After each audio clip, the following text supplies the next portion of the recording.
with it. Getting jiggy with it. Getting jiggy with it. Et le soleil, Grégoire, bonjour, est en Australie, mais ne brille pas forcément pour tous les Français.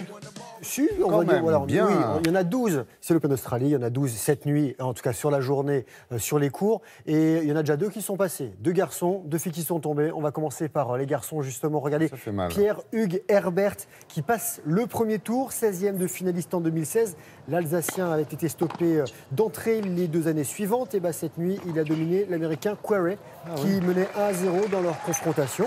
C'est pas mal, le Français 55e mondial bat son adversaire qui est 49e, 5-7, 7-6, 6-3, 6-1. Pas de grosses difficultés pour Gilles Simon qui a battu l'Américain Fratangelo, issu des qualifications. Les 2 garçons s'étaient rencontrés une seule fois il y a 2 ans, mais une fois s'était incliné. Cette fois-ci, c'est lui qui gagne. Il est 30e mondial. Je rappelle, le Français, il s'impose 7-6, 6-4, 6-2. Et côté dames, ça coince pour Pauline Parmentier pour la 7e fois en 10 confrontations, 10 participations.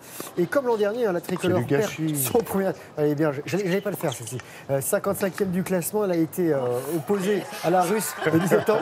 Potapova, 89e. Défaite 6-4, 7-6. Et défaite également pour une autre Française, Fiona Ferro, pour la première fois dans le tableau principal à Melbourne. Elle est 98e mondiale. Elle a été dominée par la Chinoise Qiang Wang qui pointe 77 rangs devant, 6-4, 6-3. Et un dernier résultat de tennis avec un premier tour facile pour Serena Williams. 7 fois lauréate ici, ex numéro 1 et aujourd'hui elle est 16e. Ouais. Elle a écrasé l'Allemande Maria 6-0, 6-2. Pour Parmentier, je n'osais pas la faire. Mais non, mais bon, timidement. Un peu tardivement. C'est passé. Alors, dans l'actualité, il y a également du handball avec les Français qui se débrouillent très bien, si bien qu'on oublie presque qu'ils sont en pleine compétition mondiale. Oui, le mondial. Ça se passe en ce moment avec une 3e victoire en Allemagne. 3 matchs en Allemagne, pays co-réalisateur, que les Français, les Allemands vont retéléphoner les Allemands ce soir. Ça va être un peu plus compliqué, ça va être un test. Mais en revanche, le match hier, c'était face à la Corée. Ils ont gagné, ces Français, mais c'était pas si simple que ça. On regarde ce qui s'est passé avec une victoire face aux Coréens, certes, mais la soirée n'a pas été tranquille pour ces Français. Le score 34-23, ça ne reflète pas forcément la réalité du match. Un match brouillon pour les Bleus avec trop de pertes de balles et de relâchement en défense. Les champions du monde en titre affronteront ce soir les Allemands, champions d'Europe 2016. L'Allemagne qui a perdu du terrain dans la course aux demi-finales, accrochée par les Russes. Dans les dernières secondes, un match nul 22 partout. Et dans le groupe A, la France est leader devant l'Allemagne et devant les Russes. Voici l'égalisation russe. Dernier résultat de handball, la défaite du Qatar contre la Hongrie, 32-26. Les Hongrois qui n'ont pas perdu avec 2 victoires et 1 nul. Et 2e défaite en 3 matchs pour le Qatar. Du basket, championnat de France, dernier match de la 16e journée. Gravelines Dunkerque en blanc sur son parquet bat largement le Portel 86-71.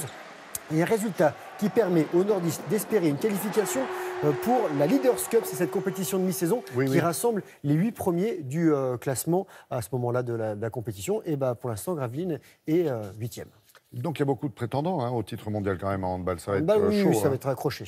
Alors, info qui va faire plaisir, images qui vont faire plaisir à Valérie Maurice, qui est restée exprès, celle du Dakar. Du Dakar, avec un Sébastien Loeb pour qui les journées se suivent mais ne se ressemblent pas jamais forcément. En fait, c'est un coup sur 2. Quoi. Exactement. Ouais, c'est comme les dunes. C'est comme les dunes. Il monte, il descend et là il est descendu. Regardez, vainqueur la veille de sa 3e étape en fait sur cette édition. Wow. Loeb a quasiment fait une croix sur ses chances de victoire finale. Il pointe après d'1 heure du leader du général Al-Attiyah.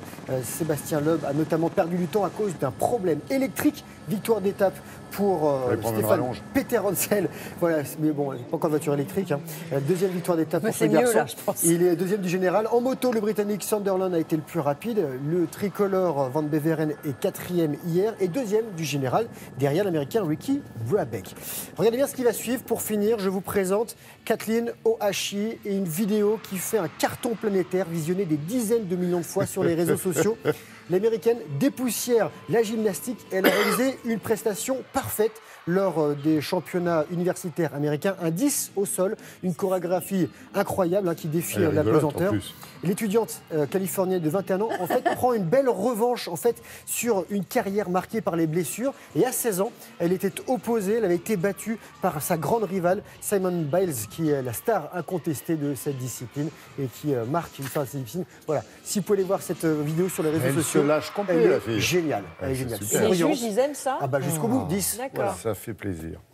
C'est tout? C'est tout. Bon, très bien, mais C'est pas c'était mal, sympa. c'est pas Oui, mal. oui, oui, non, mais c'est bien parce que les mardis, il y a toujours une petite pause avec du sport, Oui, là, il y a- moins de rugby, il y a moins de de quoi foot, faire. etc. Et là, on a droit à ces, Moi, à j'aime ces bien le images mardi. sympas. Ouais, c'est très bien.